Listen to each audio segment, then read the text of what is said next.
Today we're going to be talking about section 4-4, which is writing equations in slope-intercept form.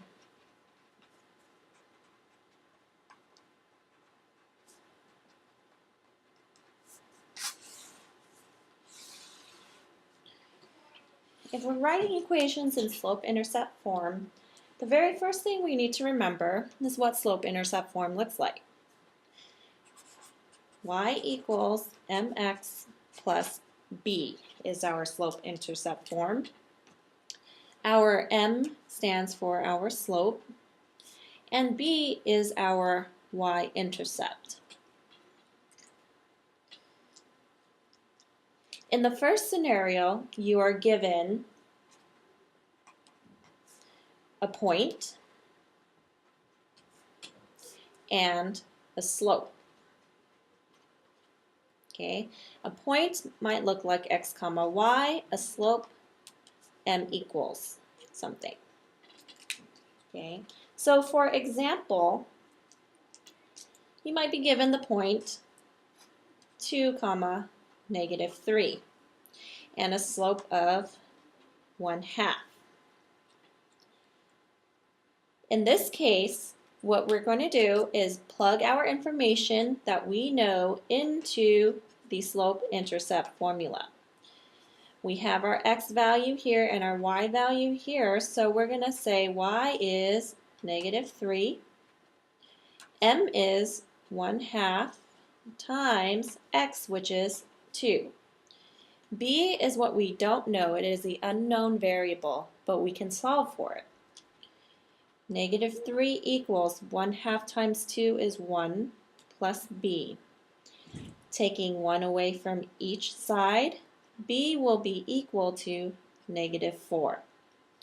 Now that we know what the slope is and what the y-intercept is, you can plug right back into the form.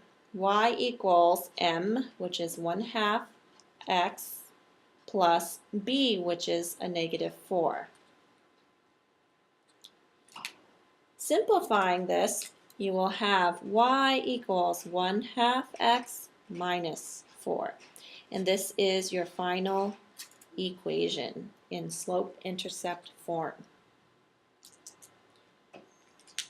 In the second scenario, you are given 2 points. Given a point A and a point B. Okay. For example, you might be given the points 2 comma negative 4 and 0 comma negative 1. Like we said before, we need two pieces of information to write equations in slope-intercept form. You need the slope and you need the intercept. Okay? We don't know what the slope is here, so we have to find that first.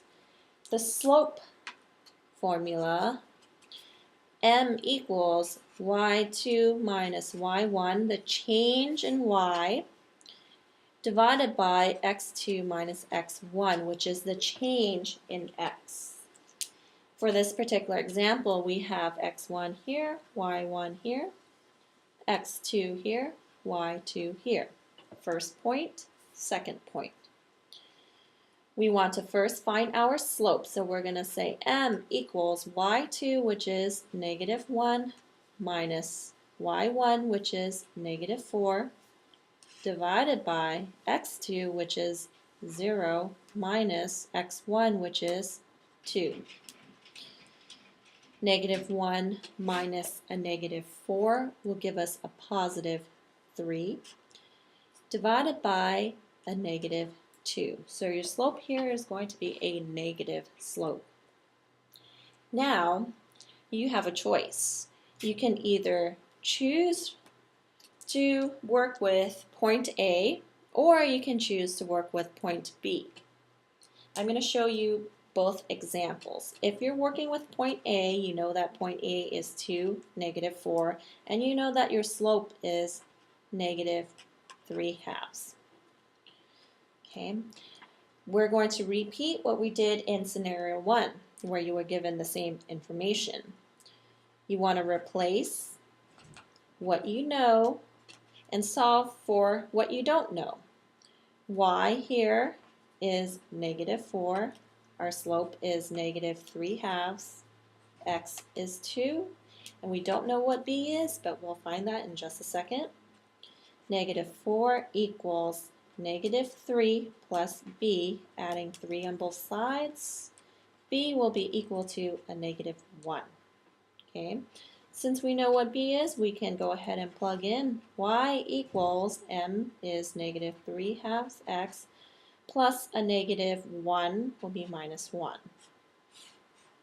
Here's our equation. If you decide to use point B, I can show you with that. Here's our point B, and again, our slope has not changed. No matter where you are along that line, your slope will be -3/2. So we're going to plug into our slope-intercept equation. Here's X, here's Y. So Y is -1, M is -3/2, X is 0, plus B. Solving for B, we know that B will be equal to -1. So right away we can write our slope-intercept form. Y equals M, which is the same M, X, plus a -1. So -1, or you can write plus a -1. Either answer will be correct. Okay. You notice that regardless of whether I picked point A or point B, with that same slope, we're going to end up with the same equation. This is the equation of the line going through these 2 points with this given slope.